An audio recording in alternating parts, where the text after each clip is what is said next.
हर मोच लगे ओझा कना से हर बड़ी लगे ओझा कना उन्हें हरले साब अकादिया ताला मरडी जो कि नंदनीय रन कना ओझा गुरु मना कना और ओड़ा खय हासा और मंजी थान खय हासा कुमड़ू बकदा नुई हर तबे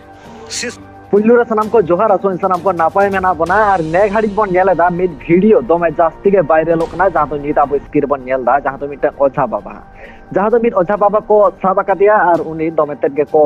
दाले कना उनी तारे दमे तेद को नाहाचार दा एकल घटना चेक करा ओना सनामा बन बड़ाया और जहां लका ओना घटना रे से ओना वीडियो रे वॉइस बन आंजमेदा ओना वॉइस दो रंजू बया कना जहां तो नीता बो स्क्रीन बन नेले कना ओरे सेटर ताहे कना ओना विस्तारित कवर कदा मेनखान घटना चेक ताहे कना तेहन ओना को इदिकते सानाम लकना कथा बन बड़ाया रंजू गंके नो चैनल रे सागुंदरा ओना साथे जोहार है जोहार जोहार तो एकल आदो एके बारे ओना साथे रंजू गंके आर मिटन कथा मेता बन कना रंजू गंके मिट यूट्यूब चैनल ओना साथे फेसबुक हो मेना ताया दोमे तेगे पॉपुलर ताया रंजू गंके उपरुम एम रना मा लाक्ति बाचुआ एंते रहो ना सदरा उपरुम एम लकना लि नापायोआ तो इन्या नितुम दो होयन तबुना इन्या नितुम गे होइना कि रंजू हांसदा जो कि आरड़ा डिस्ट्रिक्ट अनि बिहार खन कनई जो कि यूट्यूब चैनल हमना जपे नेलदा रंजू 20 के यूट्यूब चैनल और फेसबुक प्रोफाइल में जो खान ओना वीडियो ओना बुन जो वायरल कारण ते एके बारे रंजू गंके ओना जहां घटना जहां घटाव कना ओना नासे दरा विस्तारित ते लियालेम जे एग्जैक्टली ओका जायगा ना कना ओका लाका कना आ चिकाते उनका को दाले कना को अच्छा तो निया घटना तो हाँ यानी कि जो कि आले खय 2 किलोमीटर ढाई हाँ पौने 2 किलोमीटर संगी ना कथा कना जो कि बहाल दिन हिलो जो कि बहा चपा कते दोसार हिलो ओने को मेना चेन बोले तुजा मजा को मेना आसे बांग तो ओना खातिर ते कि उनकिन जो कि ओझा लकान हड़ किन तहलना बार हड़ उनी ओझाय तहलन को दाले कान तो उनी दो हाँ एटा अतु ठीक एटा अतु से लेना ओना अतु खय तो क्रॉसिंग आले अतु पड़ा कना ओना आडे पासे अतु पड़ा कना यानी कि आले नाखा तगी ओना काटे गुजराव लेना तो उनी दहा मेनदा कि कु हला को बहाव कना तो आज जे मेनदा ओना अनुसार ते कि हला दहा को बहाव कना तो देला आलांग न अतु लांग चला हजुआ इन दो जान पहचान मेना तिnya आयमा दिन खन गे तो ओंका कन गे बार हड़ ओझा आर मिटे आयरन संगे ताय यानी कि उनी हो ओंका उम्र दराज गे ताहे लेना तो उनकिन दो ओंका कहा किन हेज नकिन यानी कि नेंकान बेला जखा गे 3 बजे से 4 बजे लकान किन हेजना जम केदा किन न्यू केदा किन अडी नापाय निय दो हाँ जो कि चला अक्तो रे उनकिन दो जो कि ओना ओड़ा रना हासा यानी कि हासा धुड़ी जो कि बिटो बड़ी हासा किन ये तोरा खमचाव तोरा केदा आर प्लस अच्छा माने आपे अतु खना एटा अतु किन चला कान ताहेने मिटन एटा अतु रे ओडेना हासा किन अगुई ताकिन हे यानी कि एटा अतु खय हे केते जो नोंडे खय किन जम न्यू केते किन चला कान ताहेन ठीक हो ना जो एता अतु किन कमी नहीं किन हेज लेना अकिना लय एता अतु कमी किन हेज लेना तो नोंडे दो बोले मिटे बाहा परब लेका या उनकिना चे मकसद तहेला ओना दो बांग बडायो कना तो नोंडे खय जम न्यू केते किन बिदा केते किन चला कान ताहेना उन जखन गे ओना दो बिटर ना हासा आर मिटे छडवी पुड़ी दो तहेलना उनिया जंगा लतार हासा यानी कि ताम हासा उनी की धुड़ी किन कुमड़ू तराय तहेआ उन जखय गे को हनन को नेल के कि नुकिन दो नोंका तो गिद्रा पास ले पाले को नेल के किना आर मिटे सेणे गान हड़ उनी हना तो नोंका नोंका घटना हुईना तो हने गे तो अतु को हल्ला केदा कि नुकिन हड़ मा नोंका नोंका मी हासा कुमड़ू के काटा धुड़ी हासा कुमड़ू के होना कारण ते दम हल्ला हुईना तो उनकिन साब किन तो साब ते हेनन किन दड़ केदा मी हड़ को साब केदिया उनी दे दड़ केदा जंडरा गोडा से होनका के आले से दड़ के जंडरा गोडा मेना हना तो उना रका के उनी को साब के दिखाया तो नुईटा ओझा परी तो पहले तो हनीटा को साब कर दिया जो कि आयरन संगे गति कोड़ाए संगे हड़े तहलेन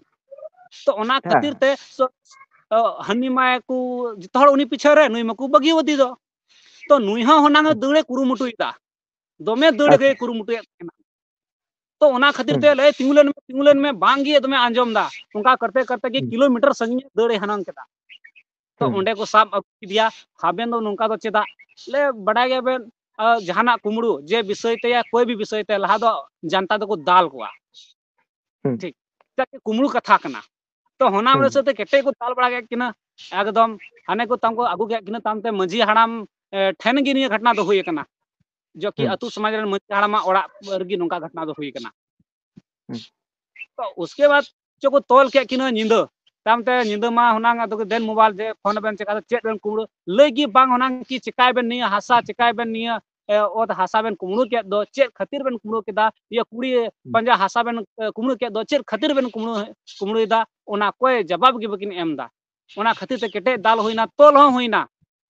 आदो लेकिन बडायो कना कि आबेन पेड़ा कना बेन निया हो कना कि पेड़ा लेका कना कि सेदाय खय उनको दो मिटे पेड़ा लेका उनी ओझा हराम दको मनाव दी अच्छा और उनको माने ठे ओरे तो को बड़ाई गया जे उनी तो ओझा कनाय बड़ाई गया को जे उनी तो ओझा कनाय बडाय गया को नुई दे ओझा कना उनको ठे आयमा बार है केते उनको ठे तहन कान थाया और पसे हुनंग कोई भी दुख विपद रे पसे उनी को कमी चीज तहन गया लेकिन नोंका तो बांग बडाय था नुई हर नोंका कमी मेन खान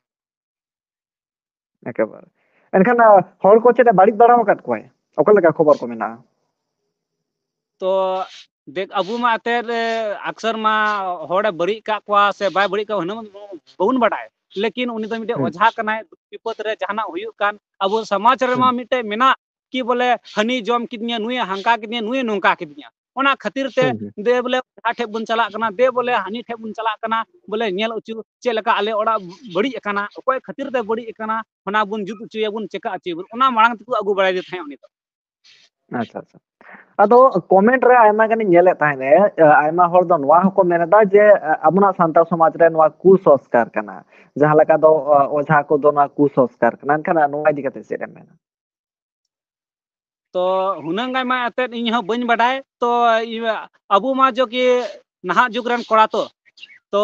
आदिम जुग रे जो कि तहेलन हर दो उनको दो जस्ती बाग दो ओना रे को विश्वास कान तहेना एकेबार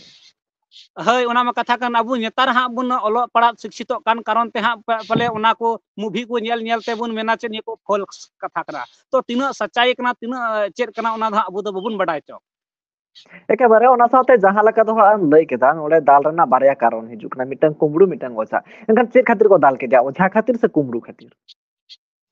उनी दो ओझा खातिर तो दाल दो बाय जम कदा अनि के मिटे अच्छा मिटे ओड़ा को जो बिटे बिड़ी हासाय कुमड़ू एन खातिर ओना खातिर को दाल केदा आर मिटे कुड़ी पंजा हासा धुड़ी के इकिर खातिर को दाल के दिया एनखान एनखान ओझा खातिर दो हा उन दो दाल दो बाय जम केदा जहां लका मिटन बिटर ना हासाय कुमड़ू इदी दाय ओना साथे जहां लका दो जांगा रना जहां जांगा धुड़ी ओनाटा कुमड़ू इदी दाय ओना सब नाम खातिर ते को दाल के दिया को ओना खातिर को दाल के दिया तो हुनंग हा अबू अतुर दो समाज दो निया गी जय बे कुमड़ू के दाम बे कुली तब कदम कुमड़ू या तो हुनंग आम दो निगम सोचा ओना ओड़ा परिवार रन दो कि पले नुई कुमड़ू केते चे चंगे घटना हा आले ऊपर रे से आले ओड़ा परिवार रे से आड़े ओड़ा बड़ी कमी लगी पसे कुमड़ू दाय हुनंग एकेबारे एनखान दो ओना जहां ओझा रेना जहां कामी दो एनखान ओरे ओरसोंग होन वारे जोपड़ाव कान गया एकेबारे जहां लगा दो हा वीडियो रे नेल ना उनी दाल के दिया को ओना साथे जहां लका ना दाल तायम नित धाबी ओका लका ना अपडेट को नित धाबी तानम ते तो दोसार हिलो हनंग इनई बडाय केदा तो चलाव नन इन हो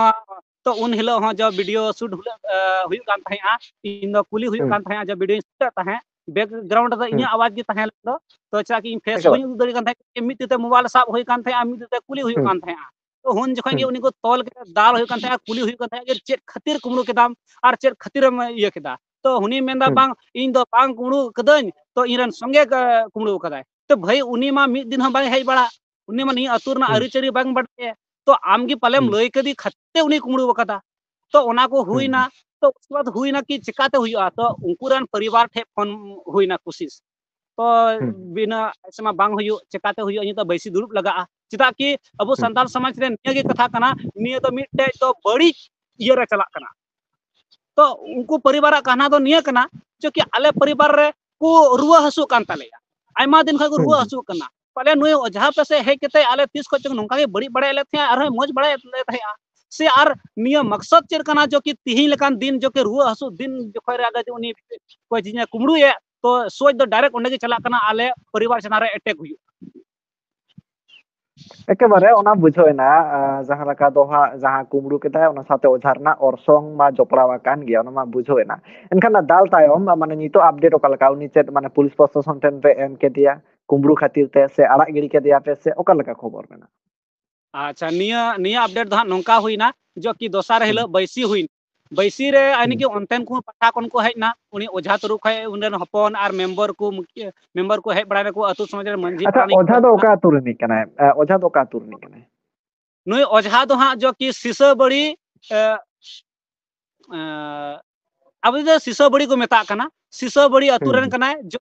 रौटा थाना पड़ा कना पूर्णिया डिस्ट्रिक्ट रेन कनाय और निया घटना दो जो हुई एकान जो कि निया आले दो दुर्गांव अतु कना निया उना अतु दो ओका तुरे हुई कान घटना उना दो दुर्गांव अतु कना दुर्गांव अतु कना तो थाना दो हाँ पलासी और डिस्ट्रिक्ट दो हाँ अररिया डिस्ट्रिक्ट बिहार रे एकेबारे ᱦᱮᱸ ᱚᱱᱟ ᱛᱟᱭᱚᱢ ᱦᱟᱸᱜ ᱚᱱᱟ ᱡᱟᱦᱟᱸ ᱟᱯᱰᱮᱴ ᱞᱟᱹᱭ ᱢᱮ ᱡᱮ ᱫᱚᱥᱟᱨ ᱫᱤᱱ ᱵᱟᱭᱥᱤ ᱠᱚ ᱫᱩᱲᱩᱵ ᱮᱱᱟ ᱫᱩᱲᱩᱵ ᱛᱟᱭᱚᱢ ᱪᱮᱫ ᱠᱚ ᱰᱤᱥᱤᱥᱚᱱ ᱠᱮᱫᱟ ᱟᱨ ᱪᱮᱫ ᱪᱤᱠᱟᱹᱭᱮᱱᱟ ᱢᱩᱪᱟᱹᱫ ᱫᱷᱟᱹᱨᱤᱡ ओना बैसी रे दो हाँ नौका गी यानी कि उनको रेन हो पाठा खोज अगदी उनको पाठा खोज को हेजना उनी की ओझा कुमड़ू पाठा खोज उनको रेन हपन आर हो मंझी प्राणी को आर हो मेंबर को हेजना निया अतुते बैसी दुड़ुब नोतेन को हाँ कुछ मेंबर को दिकू को आर प्लस हड़ को थैला मंझी प्राणी जते को थैलाना तो नोडे को कुली बुझाव बड़ा के खाली उनी की मेंदा बोले बांग तो नोडे तो निया की कथा को कोई को जेहेलिया बुन कोई को मेंदा डांडमिया बुन ओकोय दुको मेंदा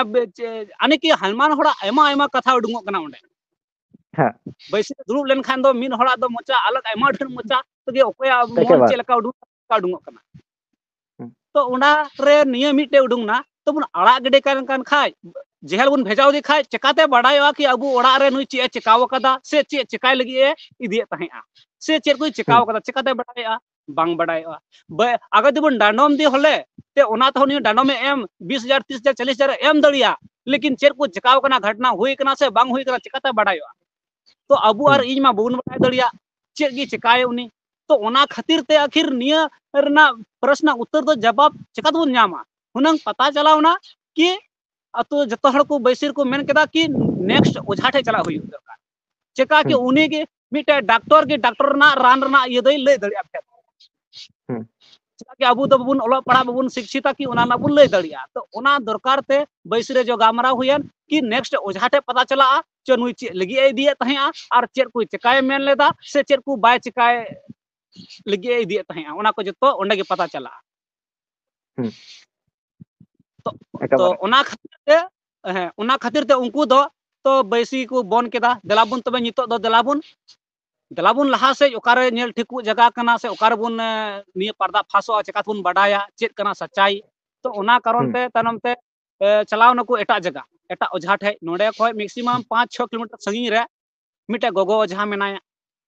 तो उनी हो अडिक जागी नेल बडाया कथाय आर गोटा दिसम को आसे निया उनी ठीक आर अडी मोचे सरहावते उनी अडी मोचे जी कमीते पले एकदम गोटांडे को सरहावया उनी तो उनी ठे को सेनना 5-6 जन नोतेन को 5-6 जन को हनतेन को जतो हणंग दो बको सेना आते तो जाकी इन हर चला किते हो कोई फायदा बनुआ तो ओनाते 5-6 जन मजी प्राणिक आर को 5-6 जन 12 जन गान को सेनना ओंडे को नेल जुत चुकेदा तो नोंडे को सेनना तो मेताय कना कि ओझा गोगो जो कि नुई हर नुई कारण तले साब अकादिया ओड़ा बिट आर कुड़ी पंजा हासा खातिर ते से चेर खातिर ते माñ हुलंग नेल लेम आदो उनी दो खाय नेल केदा कि बोले हैं सरी कान गया नुई दो ने खातिर गी कुमु लेदा मिटे बड़ी इयागी तहलेन तया बड़ी रास्ता चुनाव गी तहलेन तया से और जत्तो गी लई केदा कि उनी गोगो ओझा निये मेन केदा कि बोले नुई दो बड़ी कमी लगी गे हसा दो कुमु लेदा मच कमी लगी दो बा अच्छा तो आदो गोगो ओझा को मेताय कना कि तबे निये दो जुतुआ चिकाते ओना को मेताय जुतुआ आखिर चिकाते तो उनी ओना आर नेल बड़ा केदा नेल बड़ा कते निये मेन केदा कि हैं जुतुआ लेकिन निया निया को खर्चा लगा तो तिहिन दो बांग हुयुआ तो ओना को कुली किदिया अदो गोगो 300 जुतुआ आर तिहिन गी हुयुआ निया कमी से 300 हुयुआ तो ओना को नेल बड़ा कते मेन केदा तिहिन दो बांग हुयुआ मिटे डेट इन मापे कना ओना डेट रे आपे हजू दोन पे ओना डेट रे हेक कते निया को सामान निया उसके बाद ओना कमी सफा का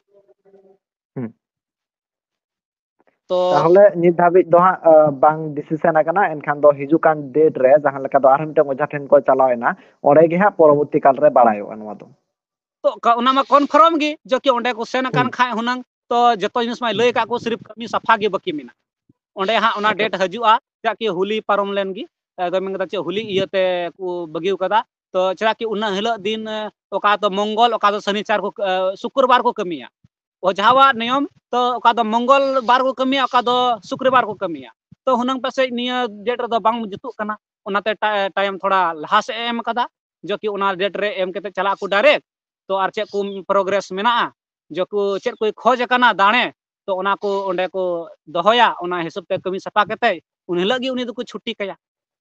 उन हिलग खाय दो उनी आजाद एनखान नित दो हा नोड़े गे मेनाया जहां को दाल ले दिया उना अतुर गे मेनाया नित धाबी बनुया ओना अतुंग रे दो बनुया आया ओड़ा गे को कुल कदिया परिवार साथे को चलावना जतो हड़ गे हुनांग उनी है कबूल कदा जतो से एम उटु कदा आर उन हिलग दिन को हजुआ आर चेद को हुआ बुझो का में 50 खत्म गया निया दो कमी केदा को दो बुझो का में खत्म गया नितो उनी है हजुआ चदा कि पेड़ा लेकान पेड़ा कना को को हो दा दा तो दा पेला से पेड़ा kan गया आयमा सारा अड़ी नापाय बुझेना ना साथे नोआ चितरम साब रकाब केदा ना दराते नोआ हो सामांग रहे जना नितो ओका लगा दिसोम रे हालचाल चला कना एनखान मुचद रे दिसोम हर को नोआ को इदी कते चेद मैसेज एम सदरा को और नितरे नाबो जुवन हो कना नितो रिन और यूट्यूब रे हो वीडियो को मागुई दान खान मिटन बेस उहर धारा मेना आसाया एनखान चेद दिसुदु से मेमा को मुचद रे तो हुनांग जो कि निया आयमा ढेर जैसे को कमेंट लगा हिसाब ते इन हो कुछ कमेंट इन ये कते इन प्रोवाइड केदा हर समांग रे तो उनको महा हुनांग इन को धमकाव दिन आम दो चेम बड़ा नहा जुकन पड़ा को हां आपे दो चेपे बड़ा होंका इनको मितिन का निया सेदाय खोय परंपरा मेना सेदाय खोय निया मेना गुरु ओझा बको थन खान दो चेकाते आमदम जनामना हिनंग इन को मेताव दिन नोंका आदो बिना चे आपे को पड़े दो बांग दड़ीवा ते तिनम समझाओ आदो इन दो नियगिज मेना जो मेना से बनु अदृश्य शक्ति नित धबीते अबु दो बबुन न्याल कदा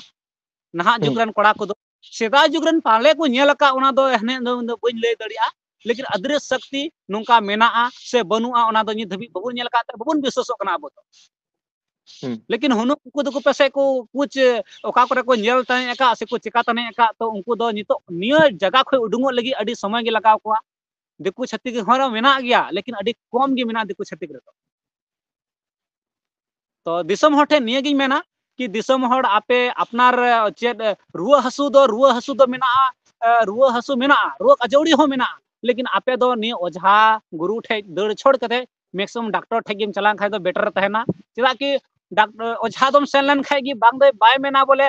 रोग दो बनुआ से बकु जम का मिया उनी दा घुरे पुरी मेनहा आपे ओड़ा रन कान गया को या आमरन हनी कान गया आमरन नुई कान गया नुई गी नोंकाय मिया